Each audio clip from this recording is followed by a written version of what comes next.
The village of Amaduku had never seen a night without the moon. Every evening, the silver light would stretch across the fields, guiding hunters, protecting crops, and keeping evil spirits at bay.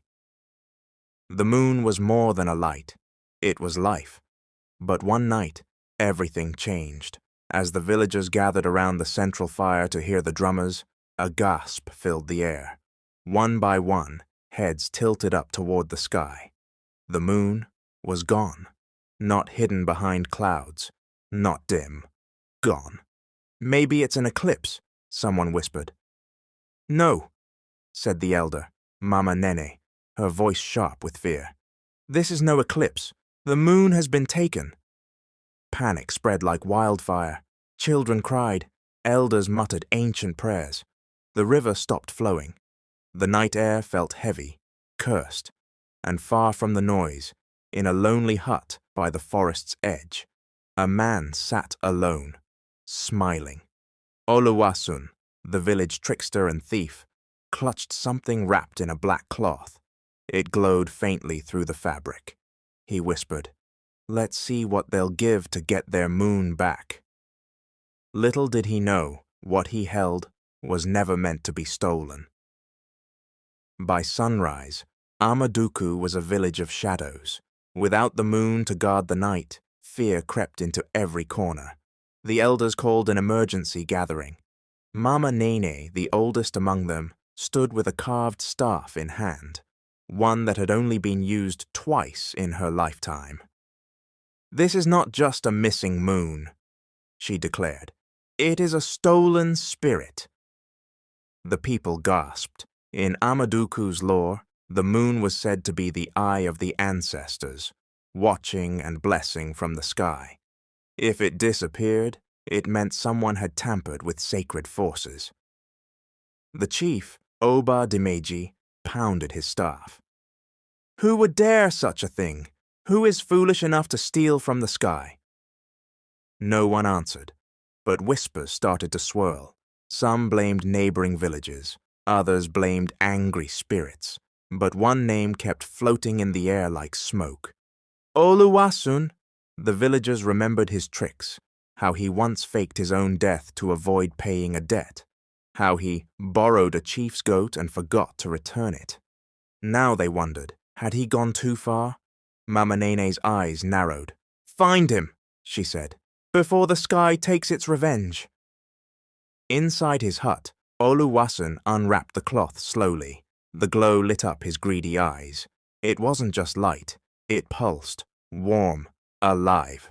The moon, or something like it, was now sitting in his hands like a glowing egg. "It's mine now," he whispered. "They always laughed at me. Now they'll kneel." He didn't steal it to sell. It was too sacred. He wanted something bigger, power, respect, to be feared. But something was wrong. Each night the glow dimmed slightly. The object grew colder in his hands. He tried talking to it, feeding it, even dancing around it like the elders did in rituals. But nothing worked. Then the nightmares began. He saw visions of a burning sky, rivers drying. A voice whispered in his dreams, over and over, "Return what is not yours." Oluwasun woke drenched in sweat. He looked at the moon again. It was shrinking. "Maybe I've made a mistake." But outside, the village had already sent hunters into the forest, and they were getting closer. Without the moon, the nights in Amaduku grew stranger. The stars shone brighter, but they flickered oddly, like they were blinking in warning. The river that ran through the village now trickled like a dying snake. Farmers spoke of crops refusing to grow, chickens laying no eggs. And then came the fireflies. Thousands of them, glowing bright gold, swarmed the village each midnight. They circled homes, floated above rooftops, and danced around the chief's hut. Some said they were ancestors. Others feared they were curses. Mama Nene called a private meeting with the elders. "The spirits are restless," she warned. "The moon is not just missing. It is calling to us." Then one firefly flew into her hand and burst into white light. In its glow, she saw a vision, a hut deep in the forest, and inside, Oluwasun. The next day, she sent her grandson, Toba, with 5 brave youths to find him. "Don't harm him," she said, "but if he has what I think, he must return it before the next dark moon, or Amaduku will not survive." Toba was strong, smart, and quiet, perfect for tracking. With 4 others behind him, he entered the forest armed with machetes, dried meat, and the protection chant Mama Nine taught him. They followed strange signs, glowing leaves, ash footprints, and broken branches that floated in the air for seconds before falling. The deeper they went, the colder it got, even with the sun high above. After 2 days, they saw smoke curling in the distance. "That must be his hut," Toba whispered. They approached slowly, surrounding it like wolves. Inside, Oluwasun sat rocking, talking to himself. "I didn't mean to take it. I just wanted to be seen, to matter." The glowing moon object lay dim beside him. It was no longer bright, just a weak flicker. Toba stepped in. "Oluwaseun," he said calmly, "you have something that belongs to us all." Oluwasun clutched the object tightly.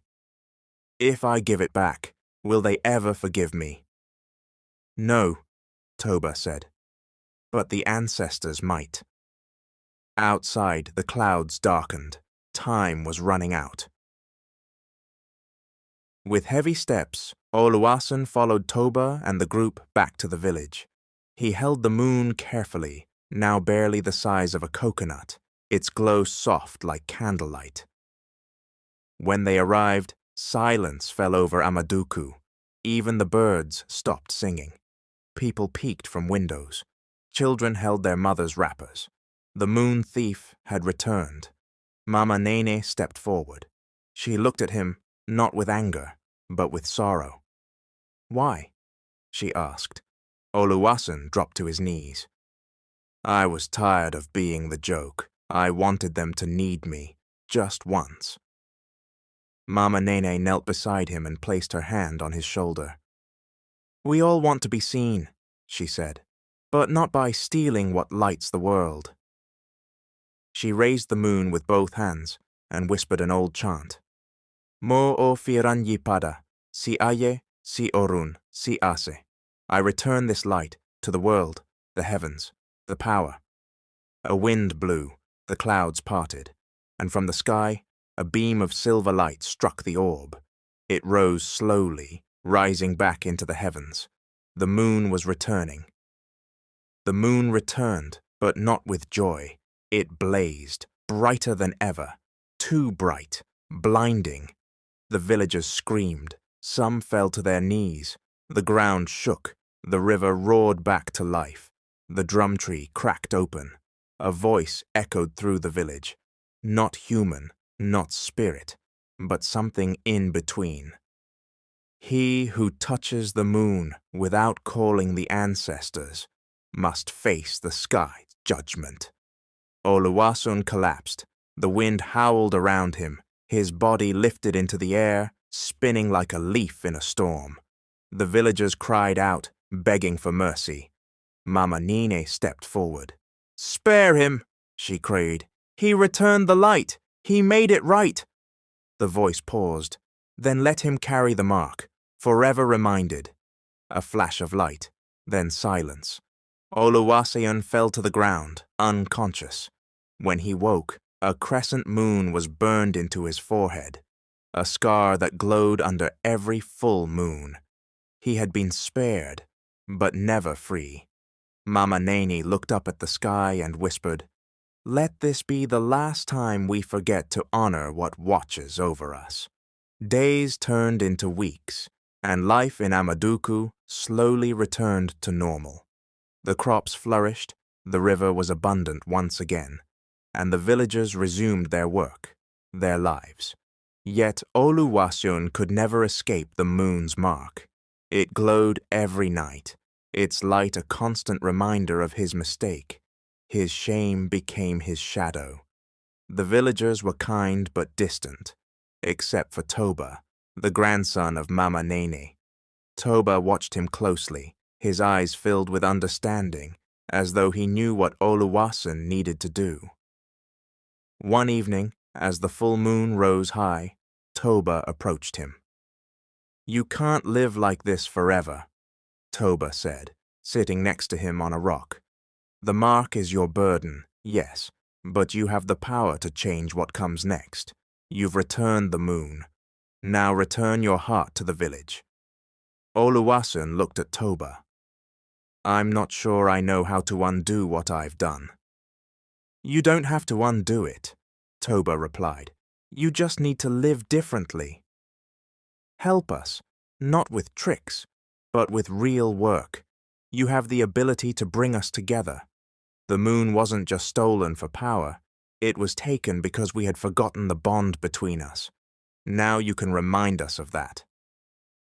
For the first time in weeks, Oluwasen smiled, though it was small.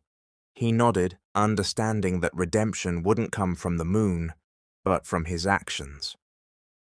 Months passed, and Oluwasen changed. Though the moon's mark remained on his forehead, it no longer burned with shame.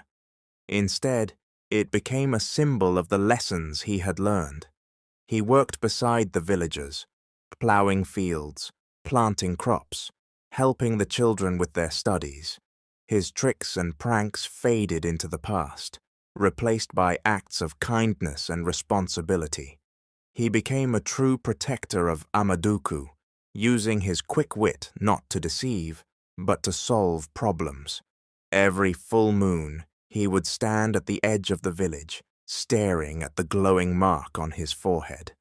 The moon no longer shone down on him with anger. Instead, it seemed to embrace him. It pulsed with a gentle light, a reminder of his past mistakes, but also a symbol of the forgiveness and growth he had found. One night, after a long day of work, Oluwasen stood alone in the fields, looking up at the sky. He whispered to the moon, "I will never forget what I've done, but I will make it right."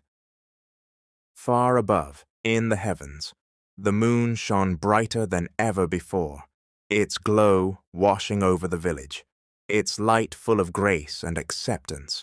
And in Amaduku, the village of light, the people learned that even the darkest sins could be healed, with patience, redemption, and the courage to face the truth.